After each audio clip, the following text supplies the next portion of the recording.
right, welcome, ladies and gentlemen, back to the What the Bones Say podcast. I am one of your hosts, Rob, and I am joined by my friends George. That's me. Sage. Yep. And Cody. Hey, hi, everybody. How are my boys doing today? Pretty swell, I think. Like, honestly, I could be better, but That's good. Yeah. You say swole or swell? swell. Oh, okay. I was going to say getting that pump on, huh? All I right. haven't been Well, in the gym in a while, but Yeah. we're working on it. I didn't mean to out you. I like to It's all think right. I'm swole. Oops. You know, It's okay. as the we'll blind man biceps who one day. hangs onto your arm, dude, can confirm. well, thank Okay, you. fair enough. Thank you. I'm glad My someone arm thinks is so. swole. I'll take it. Yeah. There we go. But, I'm excited to be here today because, as you know, we're What the Bones Say, and we talk about Turtlebergis. And today we're going to talk about our firstest characters, like the most first character, the most first one. The Who wants to tell us about their most first character? I like Sage to tell us about his first most character. Yeah, tell us about your first paladin. I'll bud. go next because my character is also a paladin. All right. Well, yes, it's a paladin. Shocker. Wow. Yes, it was a paladin. Wait. Cue the applause. Your I ruined everything. Well, that happens. It's okay. But yes, it was a paladin. It was a human paladin. That was my first character. Would you like to elaborate further? Mm. Well, he was a red-headed, blue-eyed human paladin. That sounds It's familiar. you. Yeah, it was basically me. Yep. I started this campaign when I was very little. This was the character I've mentioned a few times, Arceus Augustine, Uh-huh. and it was this character that brought my love of role-playing games to everything I do. So this character was a very noble, righteous character, always striving to do the right thing, help others. And he was also the character that took on an ancient red dragon and basically 1v1'd Loth, the demigoddess. So, I mean, as first characters go, I'm pretty happy with what I got. And it was a fun campaign. My whole family played. My brother and sister and I, we really still like talking about that campaign. And I'm actually going to be reprising that character for my brother's campaign in a few weeks. That's awesome. How old were you? Oh, when we started? 8. Wow. Why did you make that character? So What was like going through your little 8-year-old brain when you were making that paladin? that's actually a really good question. So I always loved knights. Mm-hmm. Knights have been my thing. Now, we can talk about the historical knights and how terrible they were because they were pretty bad. Sure. Fantasies don't need to be real life. though. Right. But one of the reasons I loved knights so much was my mom would often read me this picture book that I actually found online a few days ago that I was thinking about getting for the kids. Was St. George and the Dragon. That's a good name. I wonder. George. I wonder. George. It- George. it's a hero's name. Maybe. George. Yeah. Yeah. a The few. dragons, George. Yeah. But in this story, like everyone knows the story of St. George and the Dragon, goes and faces the dragon and kills it. But in this story, the pictures really captured my imagination. At one point, this long serpent-like dragon picks up St. George on his white horse, and his blade is like sweeping at the dragon, desperately trying to slay it. And I thought, that would be cool. And when I was like in first grade, I pretended I was part of a section called the Blue Knights because blue was my favorite color. So I would go outside running around yelling that I'm one of the Blue Knights, pretending I was a knight with my wooden sword and shield. Got bullied for it, but didn't stop me. And then finally, when we got old enough to play an actual campaign, my dad was explaining the paladin, how it's a knight with virtue, honor, trying to do the right thing. It just captured everything that was really what I pursued in my early childhood. I went, yeah, that's right up my alley. And so since then, it's been sword and board, heavy plate armor, trying to do the right thing. And I have a blast with it. It's an absolute blast with it every time. Well, that's awesome, dude. You gotta have fun. You gotta make characters that you relate to. Yeah. No, absolutely. Like the playing pretend with the night stuff out in the yard, like that's something I did until I was like third or fourth grade, I think. Except it was with Pokemon. Dude, I played with my blind cane earlier today like it was a fucking lightsaber, dude. I don't care. Dude, imagination is real, and it's really funny that you mentioned you're reprising this character, Sage, because it leads well into mine. Because it's actually a character I'm currently reprising in our good friend John's campaign right now. He was the first character that I played, who was also a paladin. His name was Quan, short for Rich Homie Quan.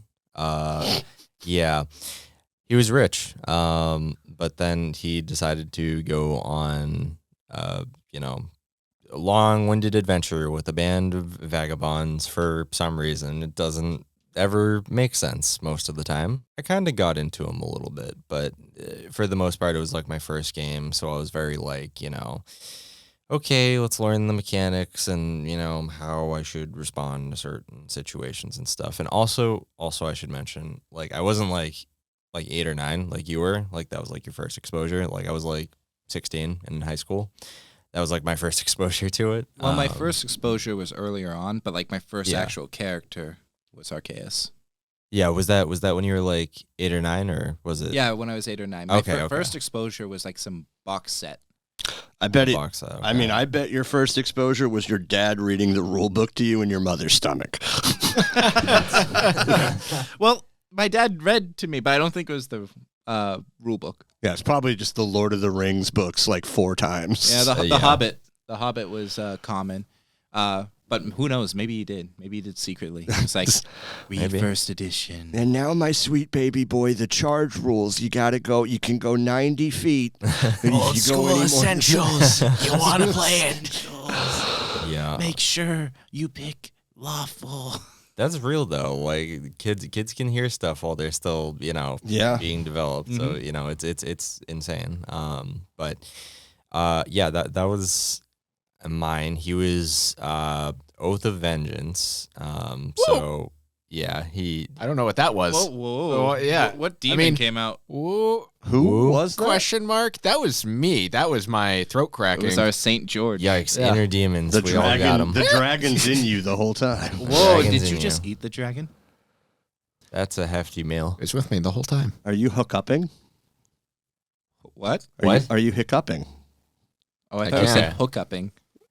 I mean, No, my mouth is stupid, and it sounded like that the it first time. could be. When I eat something mad spicy, it just causes, like, whenever I go to B-dubs and I get like the hottest thing, like it causes me to hiccup. But that's a completely side tangent I'm getting on now.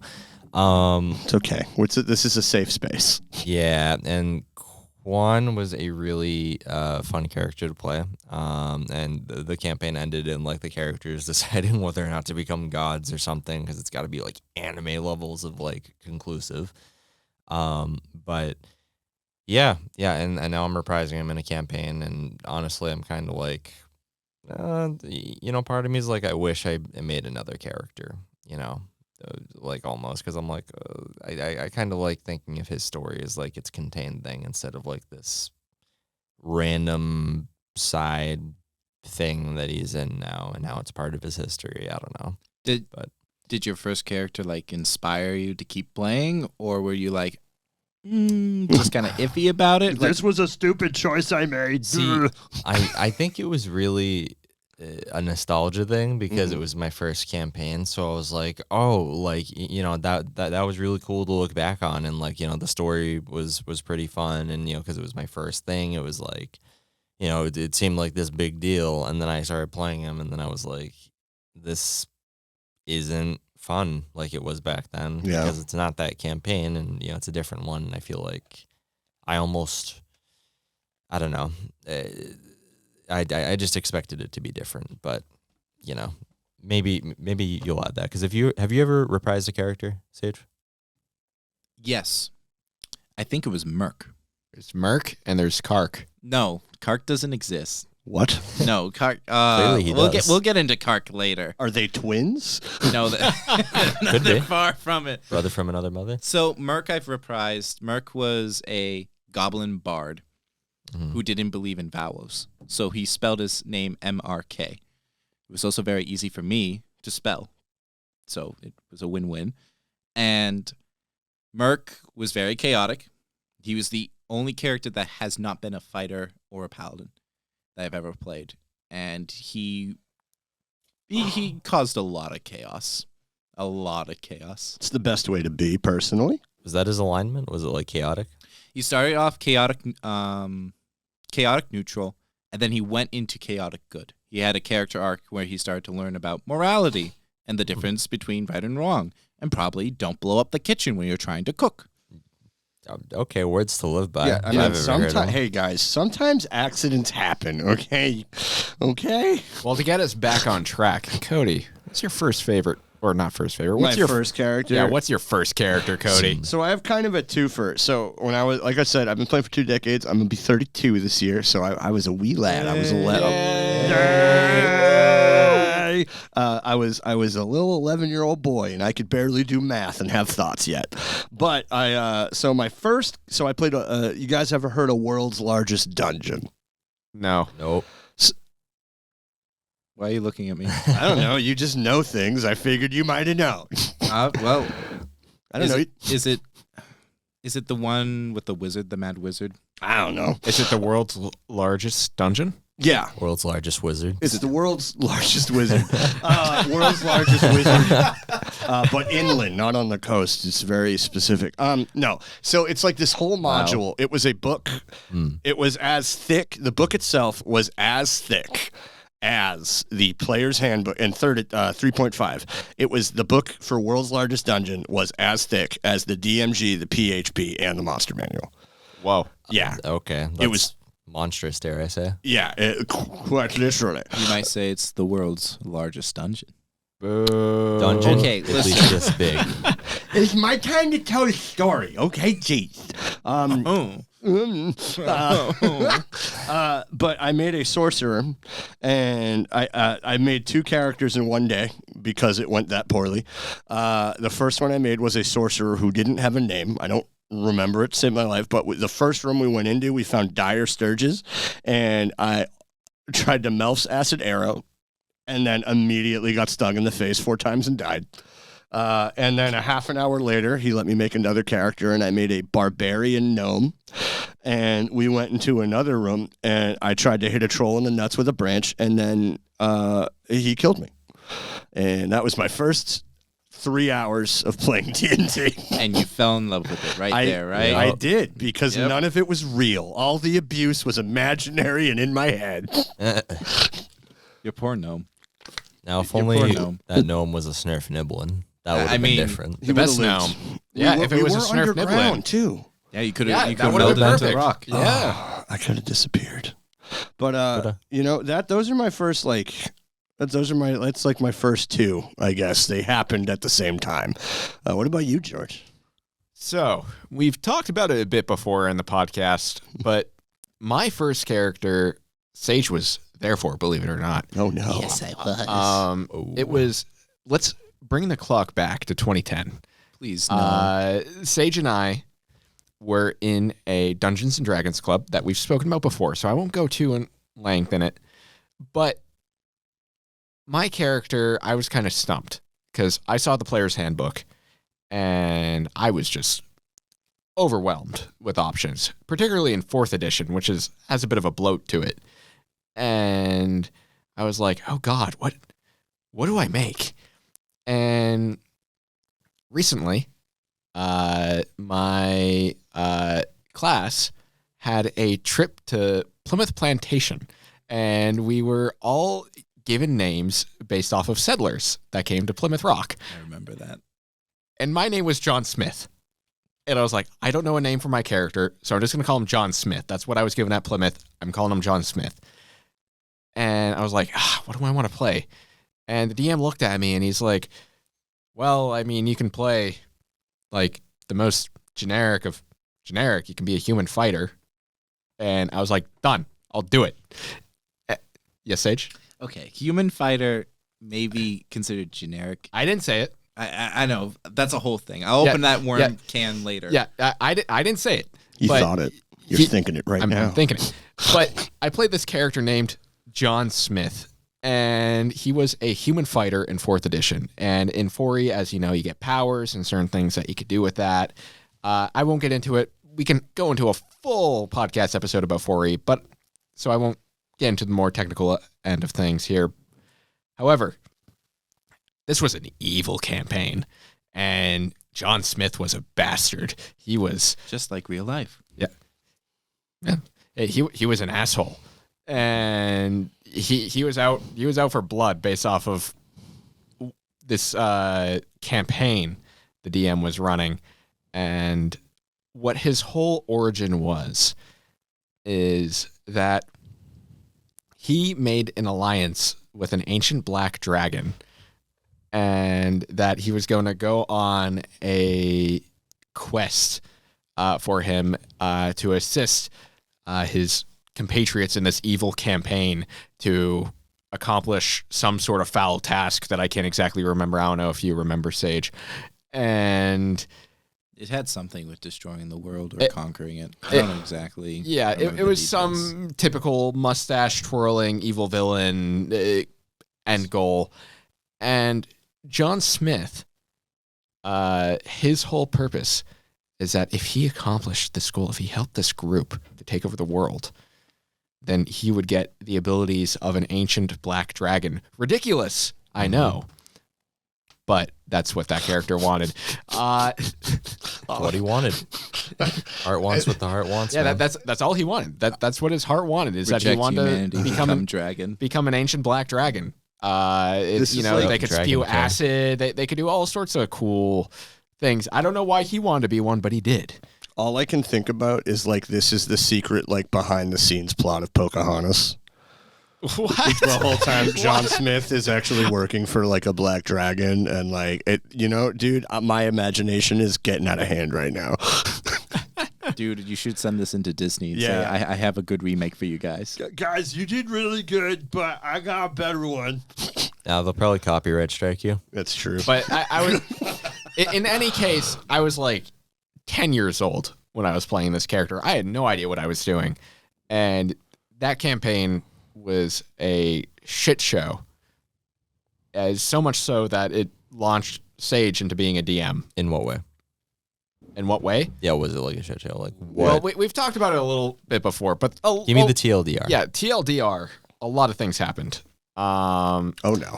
and the DM was like railroading the players a lot. Yeah, no. If characters did something that he didn't like, he would try to put them in a certain box. Sage made this paladin, and he's like, "Nope, I don't like that paladin. You're going to be a gnome paladin." He killed Sage's paladin. And he had this assistant DM throughout his whole entire campaign. What? Yeah. I thought that was normal because this was my first game. He had an assistant DM, which means that he kind of narrated a lot of the encounters, and the assistant DM would add surprises. So maybe like we'd be fighting a horde of skeletons of some kind of rival necrotic wizard, and we were just fighting, and then all of a sudden a bunch of Snurf Nibblins come out from the ground and then attack us.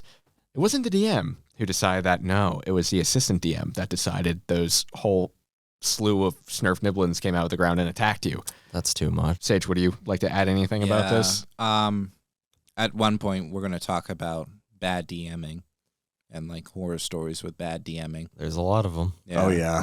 And we're going to try and make it constructive, but to go off of this, the thing that really made me pissed off. Did it grind your gears? Oh yeah. He ground my gears. Ooh. Yeah. He ground my gears really bad. That shit not greased. Yeah, the gears became wheels. Yeah, so Yeah. the very paladin part of me was like, no, this is not right. This is wrong. And the thing that pissed me off was just the bullying. There was actually a lot of bullying. They pushed away players they didn't think would fit in. They pushed away players who were a little quirky, different. If you didn't fit in the group, you weren't part of it. I knew this was not right because I was lucky enough to have my dad and my mom who cultivated good storytelling, and I knew this was wrong. And there was a whole selection process too with certain things. For example, one that I can think of off the top of my head, John Smith. When I was creating that character, you get starting weapons. And I think I wanted a sword. Somebody in the party already had a sword. So he went, no, he can't have a sword. He can have like a mace or like an axe if you want.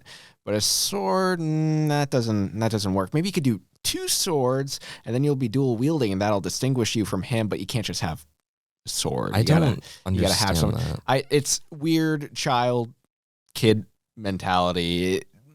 Oh yeah, I have to remember you guys are still Yeah, kids. we were I'm like, what is we were that like 10 years gatekeeping? old. Like, It was Yeah, that is 10-year-old gatekeeping, which is like, no, there can only be one Nerf gun, and I can have it, so I can shoot you. yeah.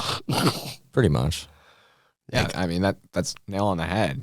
I mean it was classic gatekeeping. It was children being bullies to each other as that happens, especially middle school. Middle school is an age where everybody's an asshole. Everybody's trying to figure themselves out in middle school. I was a perfect angel. I see Weren't that we look, all? Cootie. But that doesn't justify what they did. But in any case, that was my first character, John Smith, human fighter, 4E. So, we talked about first characters. Like, what were the first characters you got? Because I think there was like the first character, right, where we're learning. Do you guys have like a first character that you consider like the first character you really like got into the head of? Your like real first like RP experience. Yeah. Yeah, I mean, like in terms of D&D, Or like God. any TT RPG, really. I mean, if you want the one that I think it's like the first I've really gotten into the head of and been like, I really like, am invested in this person, it would probably be George's vampire campaign right now. Not gonna lie. Whoa. Like not gonna lie. That's probably my most invested. Like first time I'm like, oh my god, like I'm actually in it. But it's also very different from D&D. Like D&D can be RP heavy, but it's very dependent on the DM, the player, like how much you're willing to put in is what you get out of it kind of deal on both ends.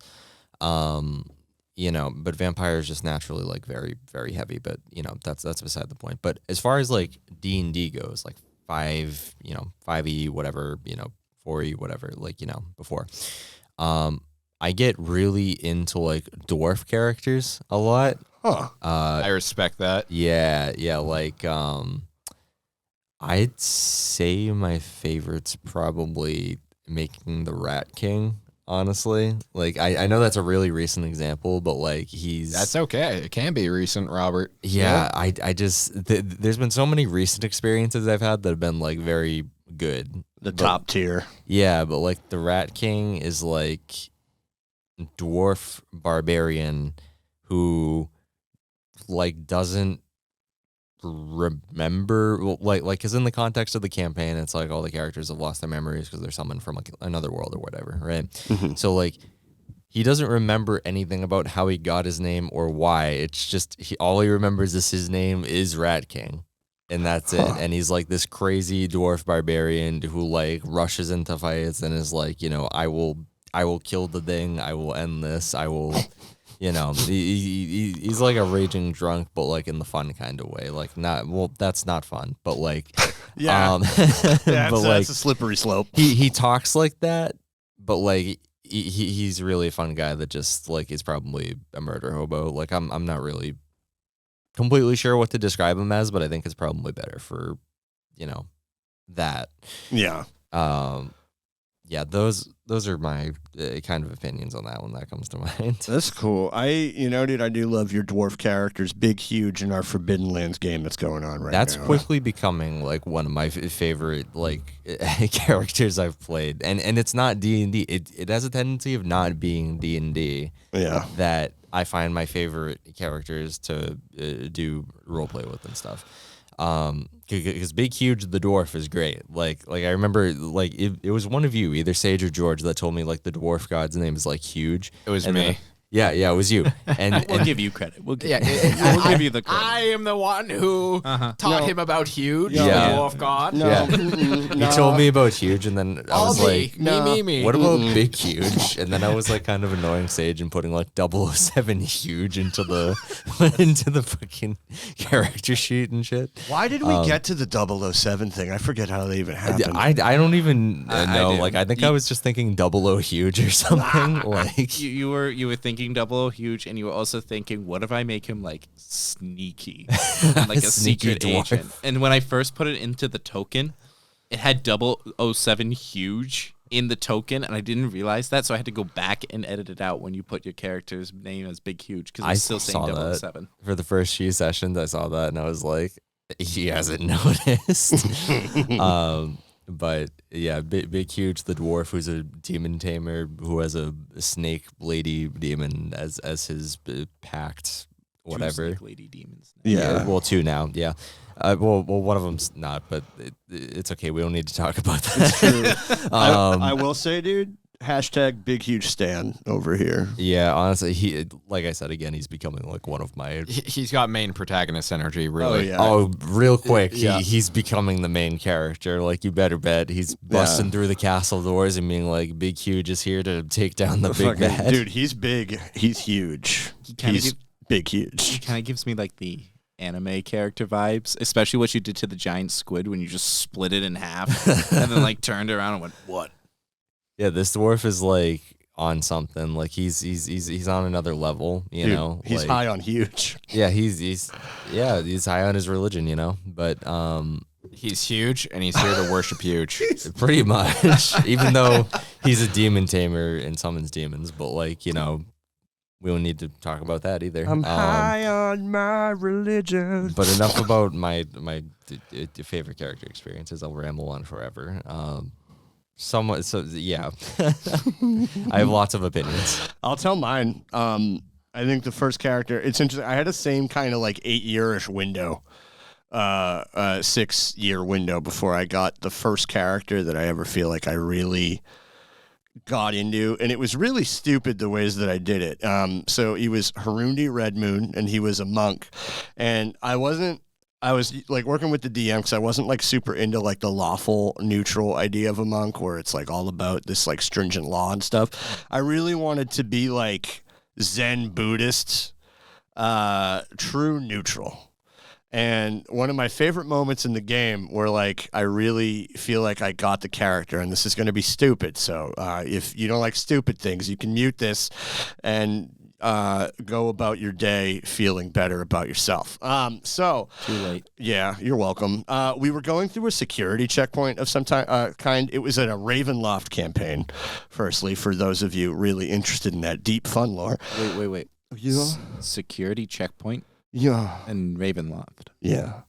I don't know. It was some kingdom, and the Dark Lord was being very stringent. It was like hyper-controlled little city that we were in. Very homebrew in Ravenloft. I can't remember the name of the Dark Lord, and it was no one, I think, in like actual lore. Was his name DeSantis? Yeah. Wow. Wow. Nice injection there. No, it was weird. We kept calling him Meatball Ron.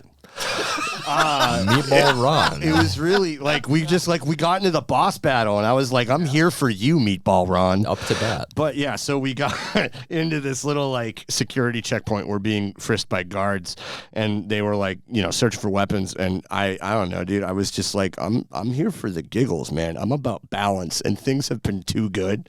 So my character was just like, I have a siege weapon in my pants.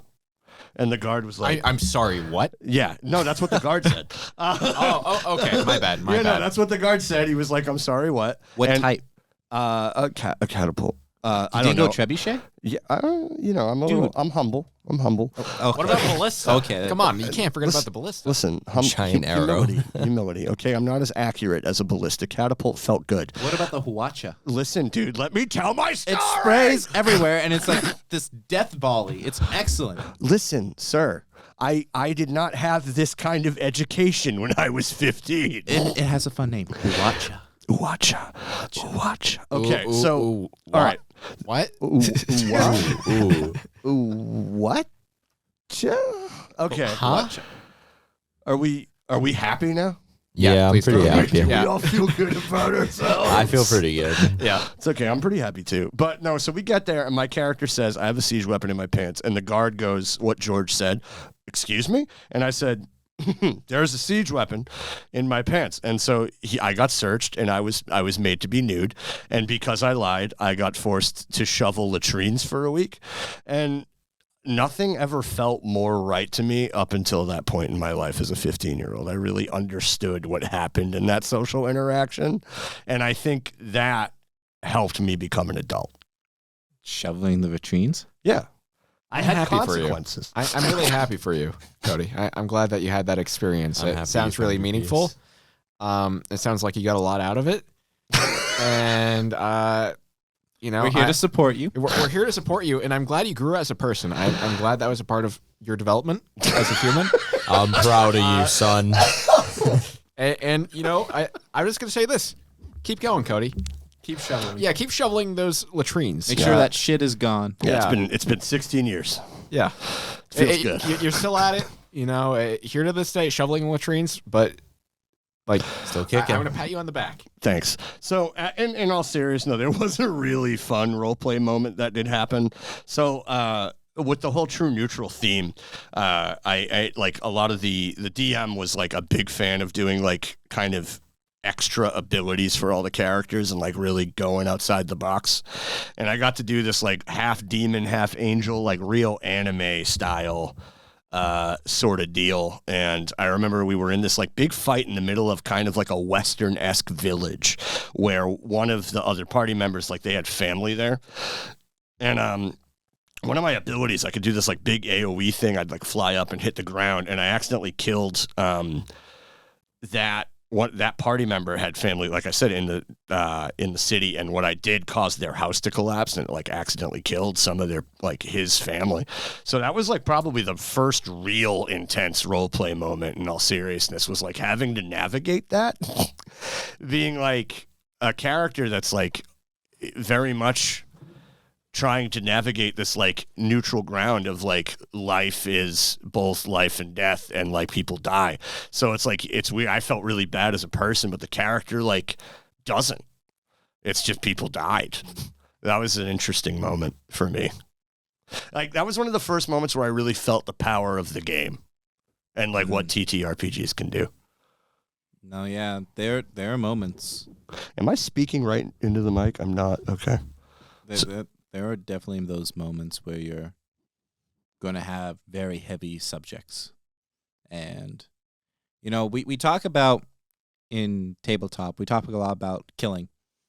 And I don't think sometimes, especially in D&D, I don't think the gravity of what's actually happening sometimes takes effect in a game like Dungeons and Dragons. Yeah. But vampire, you feel it. Yep. You feel it. Oh, Cause yeah. and effect. Yeah. Sometimes Forbidden Lands, I felt it, especially characters you like. But vampire games where you have personal connection, Alien, I would say, also has this effect on me. Alien's a big one. Yeah, where death is terrifying. It's sorrowful. Like when you kill in Vampire, you're sitting there with an NPC that has a full backstory being erased. And that is powerful. And with that in mind, Sage, your first character that you felt connected to, what is it? Well, Arceus was, I say this a lot, but my first character really connected with me because it kind of became a place where I could be the hero. So you felt that connection right off the bat. I felt the connection right off the bat. Part of it was, like I said, my dad's a fantastic DM. Yeah. You also, I think, had like a very immersive upbringing in Yes. this kind of world. Oh, yeah. Yep. I mean, I would go outside with my brother and sister, and we would all be playing Kill the Dragon. And we wouldn't fight each other. Not often. It happened. Sometimes. Sometimes. But most of the time, we were fighting the dragon. We were fighting this imaginary thing. And my sister, she was always like looking to pick up a sword too. So we were these warriors, and then eventually she went more like wizard. And so when I got into a game where it's just your imagination, it was kind of more of like I'm at home. But I've played a lot of characters. Halman in your campaign, George, he actually had a really touching moment for me. He had a good arc too. He had a good arc. He just unlucky for me. I got nat 20'd. He got eaten by a worm. And Eden. Yeah. Whoa. Yeah, it was sad. One of his many characters that have gotten eaten. Yes, that's the only way my characters die. George, stop eating Sage's stuff. I can't help It's the same thing every time. I'm like, okay, I got this. Nat 20, eaten, you get digested. Yeah. No other death. Yummy. I've been digested over and over again. It's just, I don't know. But I have to say the character I've had the most connection with, the one I really went into a different space and succeeded, was Lodrin Manadir, which was my recent character. And Cody, you played that campaign with me. I loved Lodrin Manadir. Well, there was a really cool moment in that game, like the few sessions I got to play, where you and the character Karade were having a confrontation, and I don't remember why he shot at you, but like RP led there, and then like it was like the most badass thing to just immediately watch you like whoop his ass. Like I don't remember exactly what happened, but like Lodrin was not to be trifled with. Yeah, so when I wrote Lodrin Manadir, I decided to take a twist on the trope. I went knight again. Basically, I went champion, which is the Forbidden Land paladin.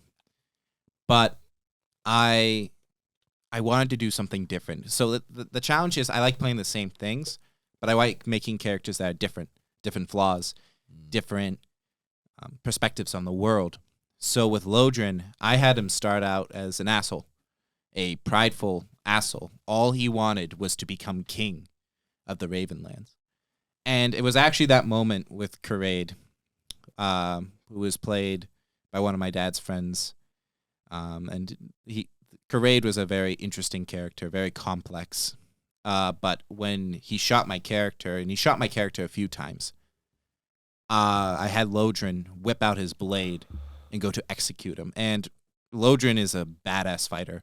I'm talking, he was one-shotting dragons because he was such an excellent swordsman. Yeah, it was, dare I say, pretty busted. Yeah, he gave himself the title the Lord of Shadows because he was decked out in this armor made of meteorite that was black. And he had a sword and shield of the same, so it looked like he was a walking shadow. So he named himself the Lord of Shadows. And Karade shot him, and we go into initiative. He fires again, and it deflects off my shield, easily parried, and then I just wail on him. I'm talking I rolled 7 successes, which in this game, you have to roll 6 on a d6 to get a success, and I was rolling like 15 dice now, because that's how good of a swordsman he was. So I rolled 7 successes, about half successes, and took his character down. And it was in this moment where I could either slay him or spare him. And in that moment, I had this character choice, whether I become a tyrant or I overcome all the mistakes of the former kings and spare him. And I didn't make the choice. I rolled dice. I went to see if my character would execute him. So in the game, if you break a character or if you break another NPC, you have to fail an empathy roll to slay them.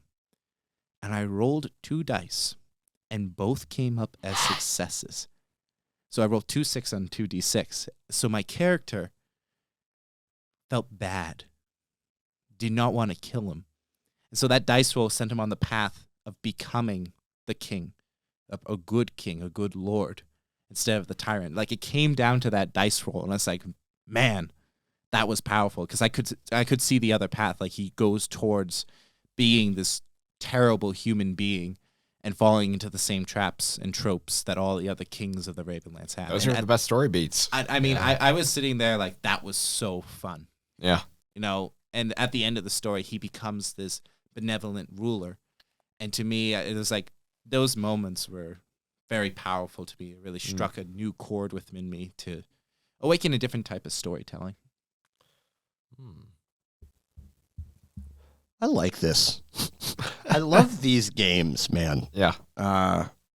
I think we talked about this one of the last recordings that we did. This feeling, that these stories, they're just stories. They're fiction. They're all they're not real in the way that we know that real to be. But it's crazy how you play these characters, and suddenly the memories feel very real. It's very potent, very powerful. But George, have you shared your character yet? First?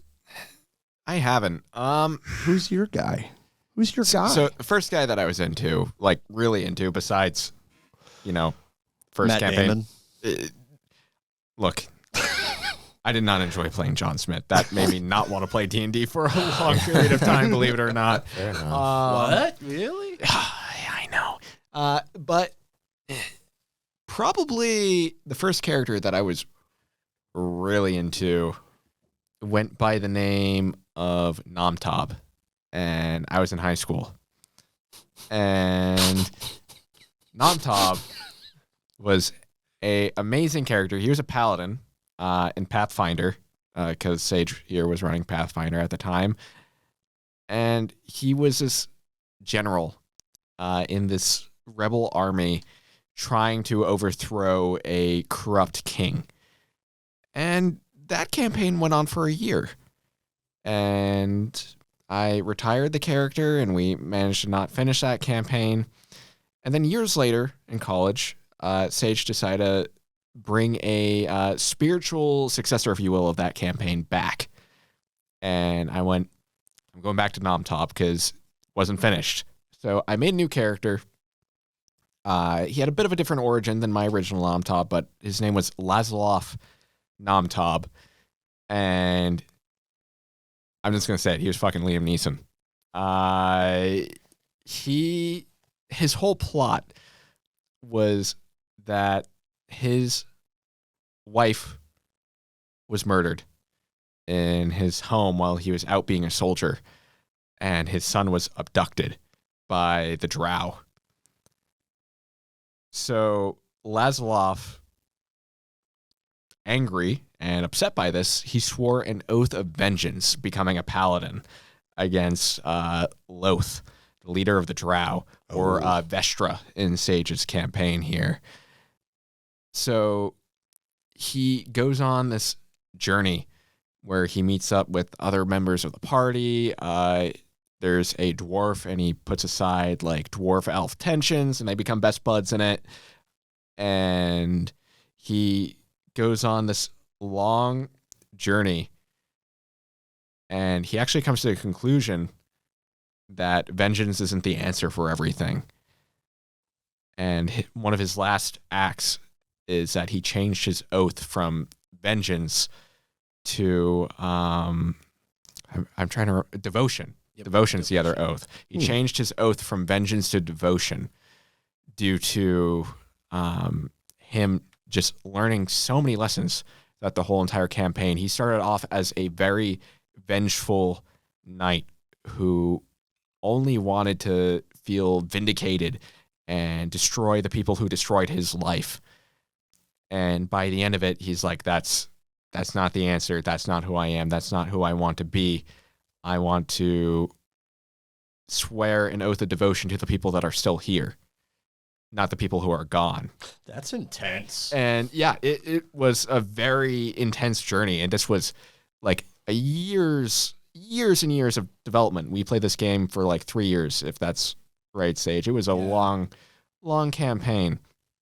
And it ended with that, like, just culminating with him swearing that oath and him being like, when I kill Loth or Vestra, I'm forsaking my oath of vengeance, and I'm going to be devotion.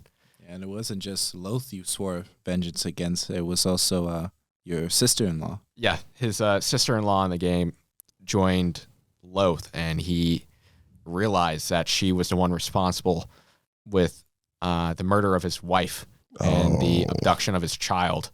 And that's what kind of makes him Liam Neeson. Throughout the whole entire game, he's like, where did you take my kid? Yeah. And he would get angry and whatever. But went on this crazy journey. He got a Moonblade. One of my favorite magic items in 5th edition is a Moonblade. It's the more it gets passed down through elves, it can garner new powers and abilities. And Lazloff was the last in the series of people to inherit this blade. So it came pre-packaged with stuff, and I got a roll to see what new abilities that this Moonblade had. And what I ended up rolling was pretty ironic, to be completely honest, because Drow, as a lot of people know, are light sensitive. Mm-hmm. And Moonblade has a light feature. We're going to emanate this glowing, bright light. Mm-hmm.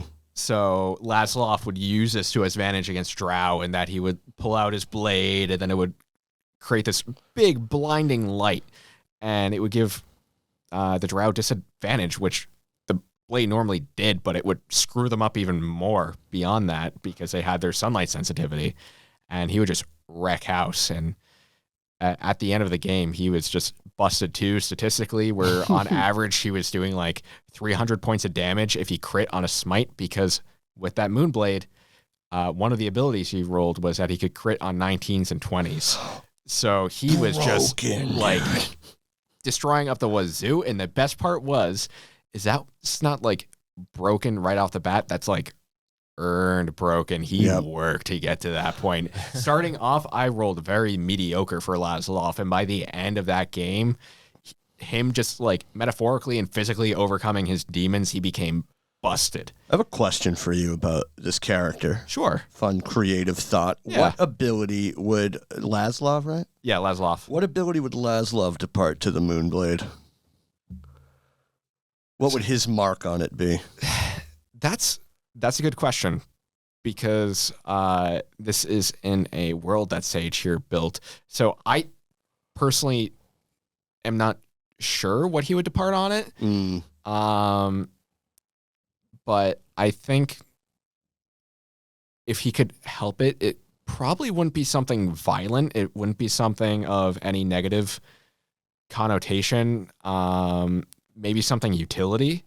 I could foresee him departing on it, because at the end of it, he was very much a paladin who would use violence as a last resort to resolve a problem. And I think whatever power he would depart on the blade would be like that. Yeah. So it's Sage's world. So I'm going to let Sage come up with whoever gets it after, because that's fun for me to see what Sage comes up with there. And I can kind of say, going off who your character chose to be, his character falls in love with the goddess of one of the goddesses of my world, that is the goddess of nature. Hard not to, I imagine. Yeah, well, their relationship develops and it becomes very natural. But he's also deeply protective of both Mira, his companions, and his son. And I would say if I was to add a rune, the rune would be that of love, the elven rune of love and protection. And it would do something probably along the lines that of a companion that is in trouble, the rune would activate and you would give like an AC bonus or hit points back to them. Turns him into pebbles. Pebble No. I think if I had my choice, the non-violent thing that I'd give it is, if the sword is drawn, all enemies in 30 feet of you have to make a Constitution save or get immediate diarrhea. Whoa. That's about as non-combative as you can be. That's non-combative, but that's evil. It's like, I curse you to eat Taco Bell. I curse you to suffer the consequences. That's pretty lovely. This sword was once owned by a man who worked at the Taco Bell KFC. You could say it's pretty zesty. Ugh. Yeah.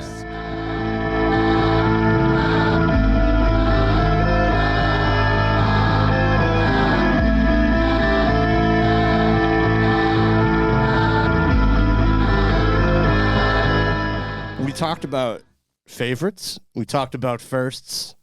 I guess we didn't talk about favorites too much. We talked about our first characters we made, and then we talked about the first characters we really got into. Now, what's your worst character, guys? Boys, Oh boy. gents, men? Yeah, you guys go first. I don't That's a loaded question. I'm still I'll thinking start. about it. Yeah. I'll start. This is really fresh in my brain because I thought about this really hard today. One of the first characters I ever made, like 2 or 3 years into playing, when I didn't read. I could see at that point, but I couldn't read. It was like the South Park episode. Why won't it read?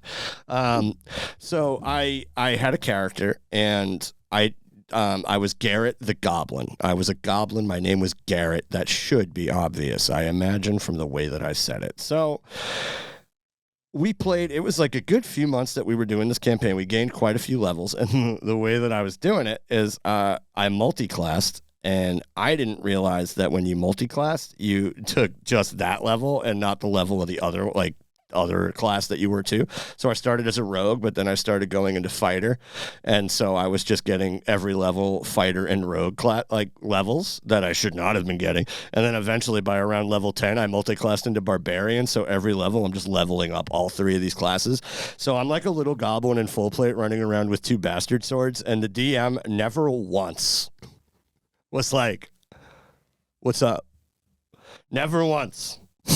Never once was like, "Why are you raging and sneaking and like greater weapon focus?" You're just really silent and angry. Yeah. I mean, that is essentially just my childhood. So honestly, this makes a lot of sense right now. But yeah, that I look back at that as just my worst showing. Cue Incredible Hulk, old like 70s show. You wouldn't like me when I'm angry. You wouldn't like me when I'm angry. I like the offshoot Incredible Bulk. Cue that 70s show. It's actually the Amazing Bulk, but Incredible Bulk is a good I'm name. the Incredible Sulk. I could sulk. I could. If I tried. Yeah, but so what about that specifically, Cody? Like really upset you? It had something to do with the DM for it? Is No, what you're saying? I think like I'm really particular about being like right about things, and I look back at that and the embarrassment that I feel at how badly I used the rules. I don't know. That was deeply upsetting to me. Like, because I don't have like a worst character. Like, there's not a character that I have that I'm like, I think is the worst. Like, I think they've all been fun. So when I think of the worst, I think about like my worst, I guess, faux pas of the rules. Sure. So it's not like they're the worst and I hate them. It's more of a, I mean, this guy was kind of the worst with this one thing. Yeah. Yeah. Well, I was just the worst with the rules. Yeah. I didn't have any understanding of the rules, and I guess I felt really embarrassed by that because, like, eventually the DM did say something and was like, "Let me see your," like, because I had one of those 3.5 little character portfolio booklets, and I let him look at it, and he looked at it, and he was like, "What did you do?" Because it was like, I mean, not only that, like, it was so covered in like shitty eraser marks, like it was so hard to read. Like, even when I could see, my penmanship was like a kindergarten level monkey.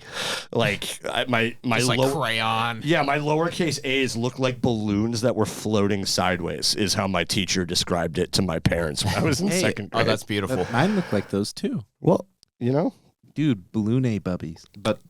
Bubby. Bubbies. Buddies. Bubby. I tell you, Bubby. Buddies. Your Buddies. lowercase a's, Bubby. I love them. They Oh, remind thank me you, of Bubby. balloons. Thank you so I much. think I just like thought of what my answer to that would be. Yeah, let's hear it. Like, okay, before I say this, I want to make like it clear because I don't think I could name any one if I had to choose. Like, it's for a series of reasons, and the main reason is because of the length of time I was able to play the characters.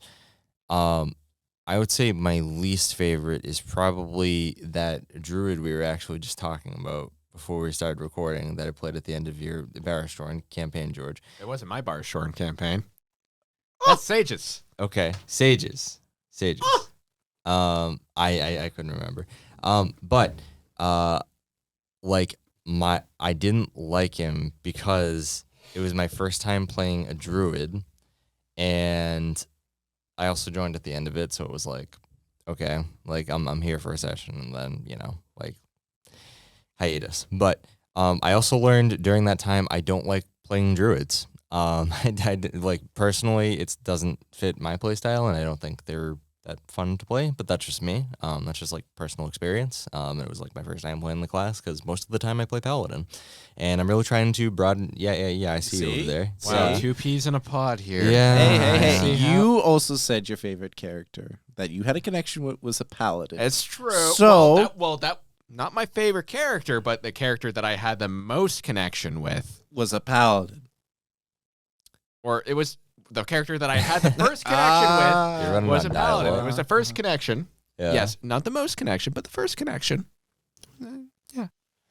Anyways, I see what you did. yeah, I'm trying to broaden my horizons and get outside of that. Like that's why in your current campaign, right now, Sage of the Forbidden Lens, I chose to play like more of a magic-based type of class. Technically, if you want to count summoning as magic, I think it is. Oh, I would say so. Yeah. Yeah.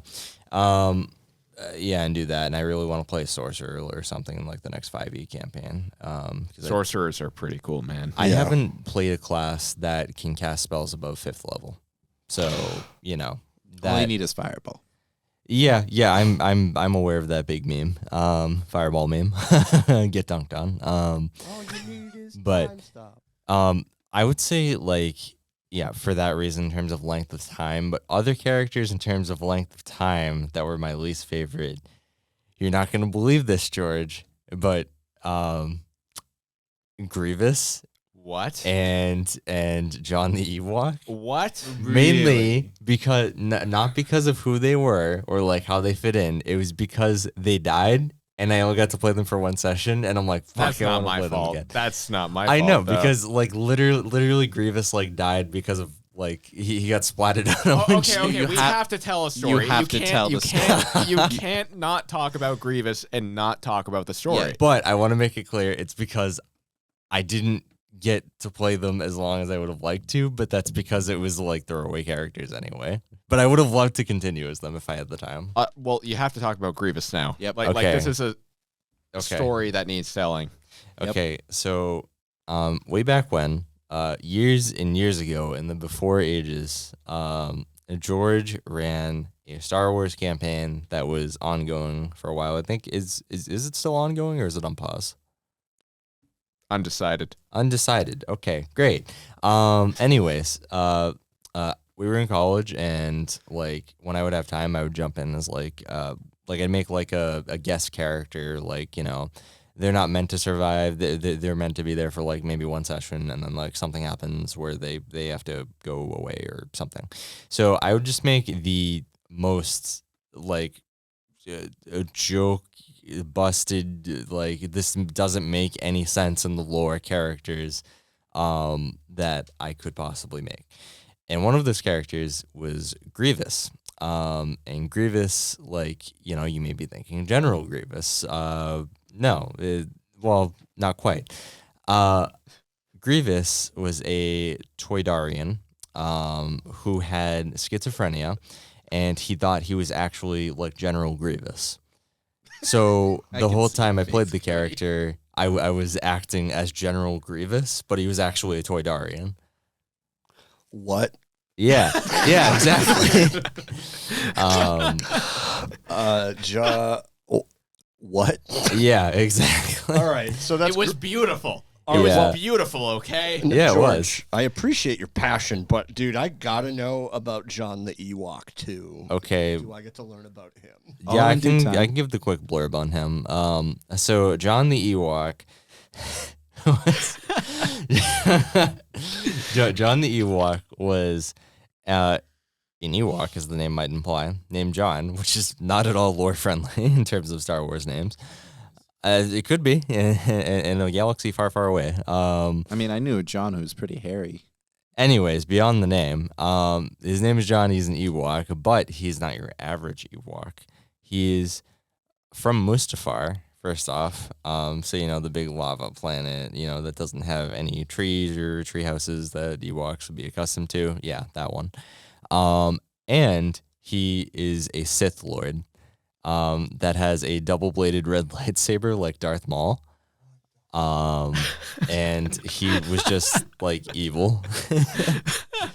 But he traveled with the party for a time and kind of helped them out, I think. Dude, I'm triggered right now. I'm going to tell a quick story. This will be short. I ran a Star Wars game, and this kid really wanted to play a specific character. And I told him that if he bought dinner for me every week we played, I'd let him do it. And it was an R2 unit that was also a Sith Lord. That's a good deal, honestly. Yeah, dude. I mean, I got fed.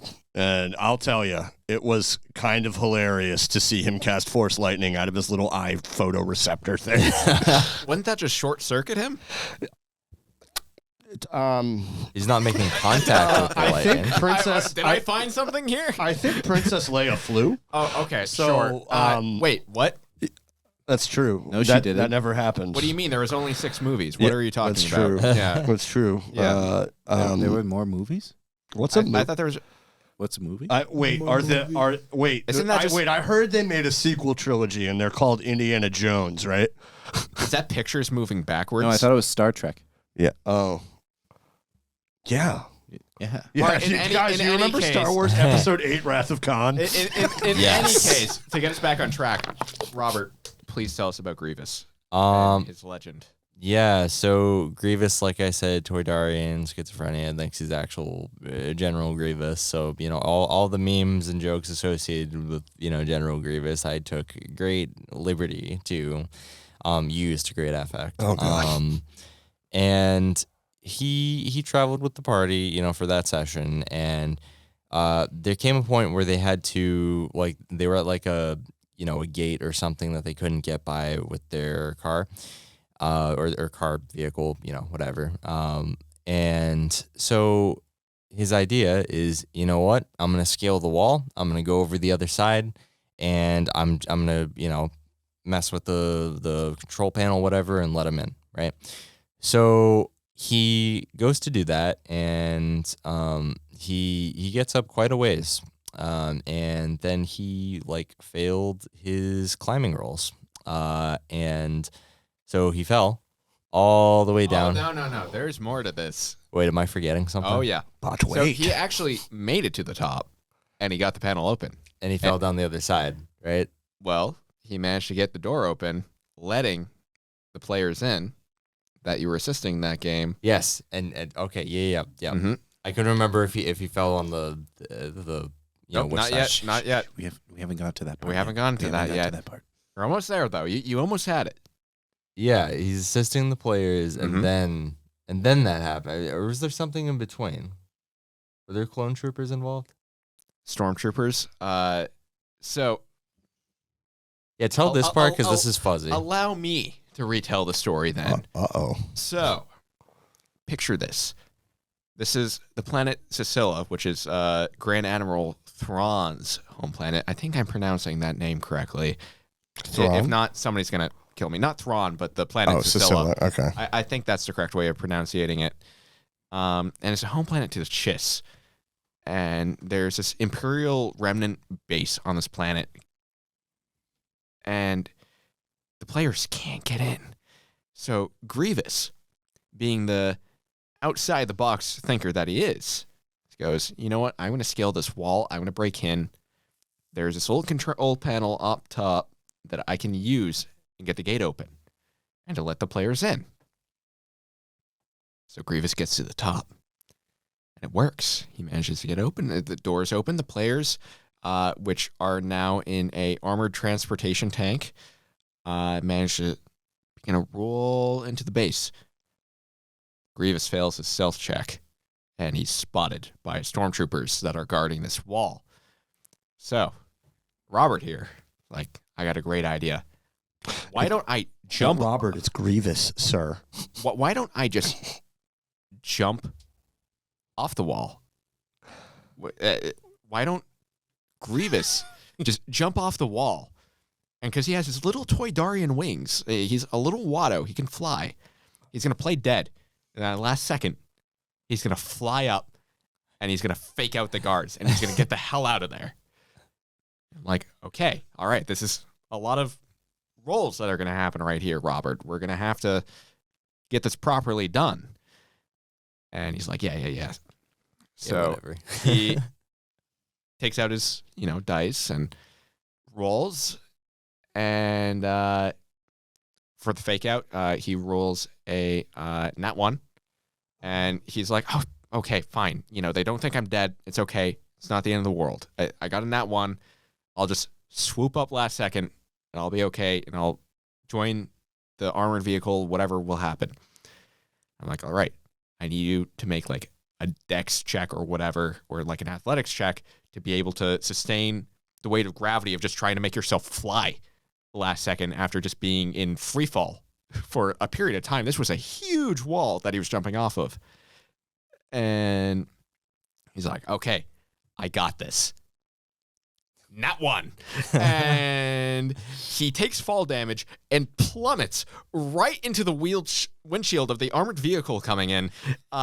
Absolutely just like hamburgering his Toydari, just splattering all over the windshield. And the best part of it is that one player, whose name's Sakesh, and he was playing this character named Reaper, he turns on windshield wipers and begins to wipe the muck of the Toydarian off of the windshield. And he just like grumbled like, oh, damn, Toydarian's falling out of the sky. And I got the bug guts all over the windshield now. I got to wipe But it off. I'm sorry I took over your story here, Robert. I had to make sure that the true legend of Grievous was told. Yeah, no, it was coming back to me as you were telling it. That part I was like fuzzy on, but yeah, that's what happened to him, and that was that one session character. Did you like cough for no reason? What? Because you thought you were Grievous. Did you like? Oh yeah. Did you have a fake asthma issue? Yeah. There's fake asthma issues. There was like, General Kenobi. So like, General Kenobi. because he was crazy. So like, he was like, General Kenobi, and the players were like, no, that's not us. What would have been funny is like if you as Robert bought a little portable voice modulator, brought it to the session, and the little Toydarian talked through one of those so he could have a robot voice. Oh, I wish they had like kind of like the Vader masks if they had one for Grievous. Like that would be sick. That would be sick. I would have bought that in a heartbeat. Oh my god. Fucking I'm sure it exists out there. Committing to the bit, dude. Yeah, I'm sure there's like some sort of like Google or something voice. You can type into it and it talks in like Grievous. So I'm going to talk about my least favorite character real quick. Go. And I'm only saying this right now because Sage needs to be last year because he has the best one. No.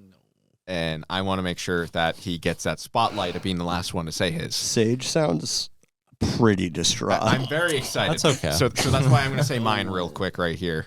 Do it. I don't have a least favorite character per se. Mine, I see it more in the regard that you see yours, Cody, in that there's something wrong with this character. Something went wrong mechanically, just existing. Something's wrong with them. That character's name is Virgil, and I'm a very big fan of Devil May Cry, and I enjoyed reading the Divine Comedy. So I made a tiefling by the name of Virgil, and he was a fighter samurai, and he was this badass character that was kind of rejected from his other samurai, being a tiefling, and he left and went to Neverwinter to try to find a place in Neverwinter and to establish himself. This campaign was just full of shenanigans that I won't get into. That didn't happen. He turned into a walking joke, so to speak, where this character would get pranked on. People would like bully him, and people are like, what a weirdo to this character. And he's like, I'm just trying to be a fighter samurai. And eventually he got the most broken sword in the world that allowed him to be like a paladin, basically, as well as a fighter. He got access to smites on top of all of his action stuff due to his sword. And this character was just busted. And the campaign that he was just in was just so full of shenanigans that I was just like, I don't think there's any saving this character, because he just lost his purpose throughout the whole entire story, and his purpose was to find his purpose, and he lost that. he lost that as his purpose. Did he have a sweet katana though? He did, and it would be able to turn into anything. And this is getting into some of the confusion here, in that there was a soul in his katana. Kind of had like a Bleach theme to it, if you will. And the soul, we found out later in the game, is Zariel, one of the dukes of the 9 hells in the Whoa. Forgotten Realms. Absolutely, whoa. And he has this whole thing with her being like, why are you in my sword? And there was never an explanation for this. She's just in the sword, and she was just chucked out of her realm in hell, and now she's in a sword. And he's like, wow, this is weird. And he goes on this adventure with Zariel, and he's trying to like open her up and convert her to being good. And then he finds out that his father is Asmodeus at some point in the story, and that Zariel, the lady in his sword, is his mother. And he's like, what? And that was a really weird plot twist, because in the backstory that I wrote, his father was just like a fisherman who didn't want him. Like his mother was like a devil from the 9 hells, and that's how he became like a tiefling. That's intense. So he was just questioning everything, and he's like, oh, my father wasn't my father, and my mother wasn't my mother. Apparently it's these two people. And then he just continues into this really weird, strange, awkward relationship with both of them. And it was just very, very odd. Like, hey, Dad, you want to play catch with skulls? Maybe. What do you do? It looks like Sage has a few thoughts that he wants to say. I'm trying to think really hard about what I can say. All right. Before you do that, I do have one thing I need to know desperately. Yeah. Did any U.S. senators block your katana with their biceps? 5. All right. Well, I was gonna say, if you didn't agree to that, I was gonna leave the podcast. Yeah. Oh, okay. Yeah. That's fair. Totally normal. Yeah, sure. Yeah, That makes I sense. understand. That's rational. Yeah. Very All right. much. Yeah. Yeah. Emotionally mature, I would say. Yes. Yeah. If there's one thing I can say about Cody Care, I'm emotionally mature. I agree with Can that. you say that without smiling? No. No. Yeah. Sage was a part of this campaign, so feel free to add anything that you want about this I character. want to just give some of the nicknames for the characters. Yeah, go for it. Okay, so Asmodeus became known as Daddy Deus. Because that relationship was a little weird. Zariel kind of had a thing for Virgil. It was a little weird too. Like there would be times where it got a little sultry, and like all of us are like, "What's going on?" Who's DMing this? And then Virgil would be like, what the hell's going on? I thought you were my mom. Yeah. Our very dear friend was DMing this, and it was actually a blast. He it was his first time DMing, and he went with this story, and he just kept rolling. He did not stop. I think it's I mean, that's a fascinating position for a character to be in. That's very interesting. Well, Virgil, and I have to keep correcting myself because Virgil got named by the party the Virgin because it became some joke. I think one of us mispronounced his name, and then it just became a running joke within the campaign. So is Virgil the Virgin, Daddy Deus, and his strange sword mama. And that was his character. And he could kill dragons in one hit. But it was terrifying and unique. You know, some of the most powerful people in reality come from very odd backgrounds. You know what I mean? Yeah. So, Nah, no clue what you're talking about, man. I don't know. Yeah. Yeah, everything's normal around here. Yeah, everything's Everything's, normal, Yeah, everything's fine. including Sage's character that he doesn't want to tell us at all about. Well, now it is the time that you've all been waiting for. Sage's character. I've not been waiting for this. Yeah. All right. There have been some pretty close seconds to this character, but this character is the cream of the crop. It's Can we get the Macho Man Randy Savage soundbite? Just a cream rise to the top. so it was in the Star Wars campaign. Yes. Uh-oh. Yes, it was. Yep. That will be my first little tease. The other two characters that I ran, one was just silly because it was a paladin who only threw his greatsword. I tried playing an evil paladin. I didn't like it, so I only threw his greatsword and always rolled a nat 20. It was very confusing. That's stupid. It,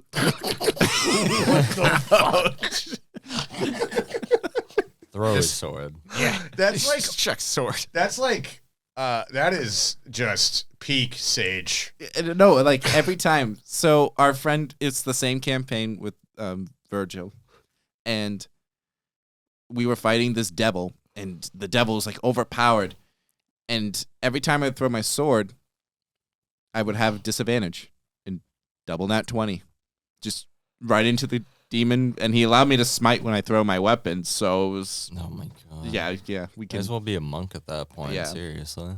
What the fuck? But then there was Jason, who became the Pink Bandit. That was another story. But I have to give this to James T. Kark. Hey, you said it. Yeah. He Yes. is infamous. The name of this episode is The Kark Method. No. Or The Kark Incident. Kark and- we could do a whole entire episode about my Star Wars campaign. That is, We'll get there. yeah, one day. All One right. day. So Kark, I named him after James T. Kirk, and it was a ha ha ha. But oh, did it bite me in the ass? I wonder who like the two people are that didn't know you named the character after James T. Kirk. Well, it's just out there, you know. Yeah. This character brings me pain, like physical pain. So I started off. His background was he was a smuggler who his father was a slaver and his mother was not the greatest, but she did her best, and he really liked rice balls. Pretty good. Yeah. Why is that honestly. a detail? Why is that a starting It detail? becomes a big deal. Dude, I could do a whole thing on this character. I just love the rice balls are important. They are important because he accidentally makes someone fall in love with him with his rice balls. What the fuck? Rice ball romance. And this is not an innuendo. These are actual rice balls that he crafted by hand with the best rice in Naboo. Yo, it's his crafting level. His skullduggery? No, there was crafting in it. No, we use skullduggery for No, everything. we don't talk about We skullduggery. skullduggery. Skullduggery. We didn't know what skullduggery was, so it was like the random roll table. It was like, I just do skullduggery. I dig skulls, man. Yeah, we were like, what is it? I was like, I don't know, Scully. So, yeah, so he meets another very famous character within our group known as Raj, which was just literally a really ridiculous Gungan. And he saves him from slavery. And they fly off on their basically slave one spaceship. Mm-hmm. And we're flying around, and event after event after event just makes this character more and more ridiculous and silly. I tried to play him as kind of like a confused, edgy young character, but I don't do edge really well as a player character. Ow. So it just became confused, cringy Sage trying to play an edgy character. Yeah, That'll DK, work. everyone That'll work. around you is just like he's working through some things. Yeah, so it was like, what's happening? Mm-hmm. So in the beginning of the campaign, he was fine. Like, he was a character, he was trying to learn. He had a crush on Luke Skywalker's daughter. So like it was like he was just kind of like a young man trying to figure things out. Mm-hmm. And his character was just terrible with women. This comes into play too, That's a vibe. because he gets the feat seducer. Oh, so what? So there's a feat. Yep, this is how bad this character. So This there's a is feat, canon. which allows you to re-roll a charisma check. Okay, fair enough. And so I use this feat to like kind of charm my way out of bad situations. Mm-hmm. And I also use this feat to try and make people like me. But it always worked in the wrong moments and never worked in the moments I needed it to. So this character is kind of floundering about, and then we get to this session where a bunch of Gungans are shot out into space. Okay, as you do. Yeah. As you do. Oh no, actually. So we went to Camino to try and figure out what's going on, and we're learning about this creature known as Aboleth. And as we're learning about this creature, George made these rooms, each designed for a certain character. And my character's not particularly tough. And one of the characters was so tough he could not die. Interesting. And so he made these rooms, and then we all picked a room. And I picked the room that was designed for the guy that had like 60 hit points. Mhm. My character had 25. No. So I open the door, and it's like pitch black. I have my blaster ready. I'm looking around, moving slowly. Like a single light comes on, and there standing before me is a Sith Lord with a lightsaber. And I went, oh, okay. So I pull out the lightsaber I found, and I was like, let's see how this goes. I didn't have any bonuses. She parried every blow and took me out in 2 rounds. So the other characters all easily succeed in their challenges. And then they re-meet up with Admiral Akbar, who is acting really strange. This whole campaign has like a whole story to it. So then they start fighting Dirge. They start fighting Dirge, the most powerful bounty hunter in the galaxy. They're all fighting, and as this fighting happens, the door opens, and they all stop. And my character's just dragged in by the Sith Lord, dropped in the room, and then leaves, and they all look at me, and then continue to fight. And that's when the character goes downhill. That's when, huh? It gets worse. I mean, I would say that there was something that was a little foreshadowing in the first session, but I won't get into that. Well, dude, I could do a whole thing on this character. But what happens afterwards is So I'm like, okay, how do I recover from this? Because this was very humiliating. So he's like trying to get the team to work together. And that's when one of the player characters shoots all the Gungans out the airlock into space that we just rescued. What? And then he just sat in the cell sad. And my character doesn't know what to do. So my character's like, it's okay, guys, we can fix the team. What am I supposed to do? You just murdered a bunch of Gungans. And then we find out this information about Grand Admiral Thrawn. And he has captured Ben Solo. This is before the movies. So we're like, okay, we're going to try to do some negotiations. Jason Solo. Oh, actually. Jason Solo. Yeah. Sorry. Yeah. And so we go in, and Thrawn's standing there all high and mighty. And he's like, so have you come to join me? And my character looks over at Han Solo, who's joined us, who looks over at me, and I'm like, I'm going to free your son. And George literally has Han Solo go, no, don't do it. And I take a thermal detonator and huck it at Thrawn, and I roll a nat 20. However, he has so many hit points, it meant nothing. This led to the entire party getting killed except for my character. Wow. You just TPK'd pretty much. Yes, it is known as the thermal detonator incident. And I'm telling you, literally only my character survives because Revan just looks at me and was like, pathetic, and just walked out the door. Any Oh my true Star God. Wars fan listening to this right now is going to be really confused by Yeah. all these characters being in the same place. But there's a story here. One day we might talk about Yes, it. But yeah, I 'cause made it work. I what- promise you. That just happened to me, dude. Because because you said Thrawn, and I was like, "Okay," and then you said Jason, and I'm like, "Sure," and then Revan, and I'm like, "What?" Are you ready? It gets even more of a roller coaster. So my character goes full edgy. And decides to go, instead of a Jedi, become a Sith. And oh boy, he tries to make a move on Jaina after she explains to him that that her uncle has been captured and is possibly dead. And my character is like, "Oh, cool. Want to get lunch?" And this is when the feat seducer comes into play. I got advantage on the roll, and I rolled a nat 20. Mm-hmm. And so then there was just this very awkward, sure, we'll get lunch. And then it never went anywhere. My character had really no motivation. Everything he tried to do went horribly wrong. The only cool moment afterwards is he sweared at Aboleth and then got and threw a chair at it. Absolutely the Kark Redemption. incident, dude. Well, so Absolutely. Aboleth was supposed to, this battle was fought in the Senate with all those floating discs and chairs.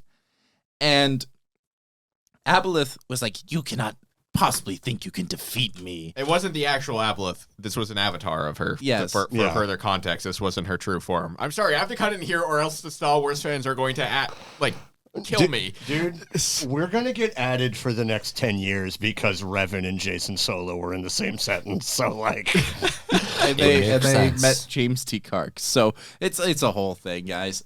we're But- gonna have to do that episode soon.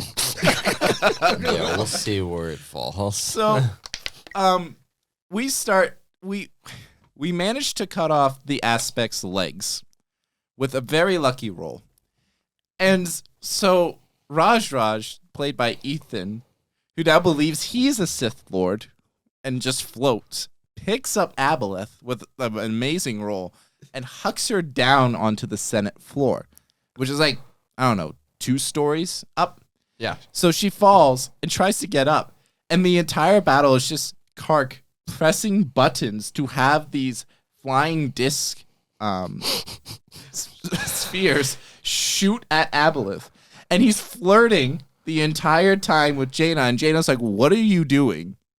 And because he has the feat seducer, she'd be like, "What are you doing?" It's like, oh, cool, that's cool, because Dude. I'm rolling really high. All I can, dude, your character is like Goku from DBZ Abridged, dude.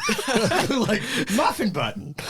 So this whole fight is just like ship crashing and crashing after Aboleth. And George's face is like, what is happening? This fight was not supposed to go like this. And then after Kark just, how he ends in Kark fashion, he goes up against a Krayt Dragon and he wants to change. He wants to be a better man. And I'm like, I'm trying to salvage this character because I have no idea what I was doing with it. And he goes to protect another character. And the Krayt Dragon chooses not to attack that character. Instead, looks at Kark's and eats him with a nat 20. And I'm slowly digested in this dragon. I'm like, oh, he's done. He's gone. Only Wow. for his character to get cloned because some DNA survived. And my character comes back like, no, why am I here? No. Absolutely the Kark incident, He dude. needs to die. He was just, it was something I attempted that I wish I didn't. I wish I was there. No, you don't. That's what. No, This I is do. multiple years of playing this game. This was a multi-year character that Sage played here. You know what, guys? Did you smile? Yeah, it was a good time. Then it was worth it. It was was worth. So I don't die if any Star Wars fans made it to this point. This whole entire campaign was a love letter to Star Wars Legends. Mm. And it didn't play out that way. Save it. Next, like one of the Yeah. next episodes we do, we're going to talk about this. Yeah, it was like this big love letter because I've been a Star Wars fan for life, and I came up with this complicated lore. Hell yeah. You know, I was like, the sequels are currently coming out. I don't really like them too much. I want to do kind of my take on what I think that would kind of be like based off of some of the Legends books that I read growing up. And I ended up with this campaign, but we'll save it for a different time. But it's this like really long, complicated, like weird progression of original Star Wars canon into this one long campaign. That's awesome. And then there was James T. Clark. And then there was James T. Clark. There was James T. Clark. George's one of George's players eventually tried to assassinate me because they blame me for the death of their character, which in my defense, I did not kill her character. Mm-hmm. A stormtrooper did. He was the stormtrooper. But it was during the thermal detonator incident, which just so happened thermal detonators don't work the way grenades do. Surprise, surprise. So, yeah, that happened too. Yeah. Like, I could give you all these stories with Kark. It would be 6 hours long. To quote everybody's favorite Star Wars character, Jar Jar Binks, Big Booma. My favorite Star Wars character is Raj Rush. Think.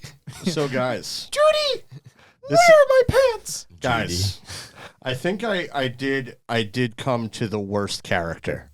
Okay. I think I remembered my worst character. Oh, let's circle back. I was a vampire named Christopher with a K. That Okay, was his he's name. evil. Christopher was his first name. With a K was his last name. And yeah. Oh, okay. Yeah. But his Christopher did start with a K also. And he was very high charisma. And this was like, I was a teenager at this point, and I was full chaos. Full, like, murder hobo, did whatever I wanted because I didn't understand this was a game and everyone's here to have fun. And I thought I could have all the fun. And so one incident I remember was I didn't have a full understanding of what Vampire Slam did, and that if you just kind of leave bodies there, they create vampire spawns. And then one time on a space station, I, like, wanted the money inside the store, so I seduced the guy behind the counter, brought him There's in. a space station? Yeah, well, this was a future-y big, like, homebrew game. Oh, okay. So, like, I'm a vampire in space, and it's fucking rad. And I seduced this dude, bring him into the back room where the vault is, because I'm like, we're going to have a good time and drink tea and coffee and eat crumpets. And then I decided I didn't want to do that, and then I killed him. And what I didn't realize is when that body got taken away, he'd wake up at some point, and then he turned a bunch of other people into vampires, and I accidentally created Dead Space. That's a good way to put it. Great game. Yeah. It's a great game. But, guys, this was a thick sode. Yeah, this was Yeah, a dude. big episode. Oh my god. That's good, though. You know, I felt good. I feel good. Do Yeah. you feel good, boys? Yeah, I didn't I think feel we'd go this pain. long. I- Yeah. Yeah. Well, you know, we, I mean, it's I getting think pretty late, so. we really yeah. dredged up some trauma for Sage, I think. Oh, yeah. It brought back some PTSD for Yeah. me, too, because I have a lot of PTSD from that campaign. Dude, if you just bring up the name James T. Clark, like there is a cold chill that goes through everyone's spine in the room. I feel warm, I don't know why. Yeah. tingly. I'm not feeling that right now.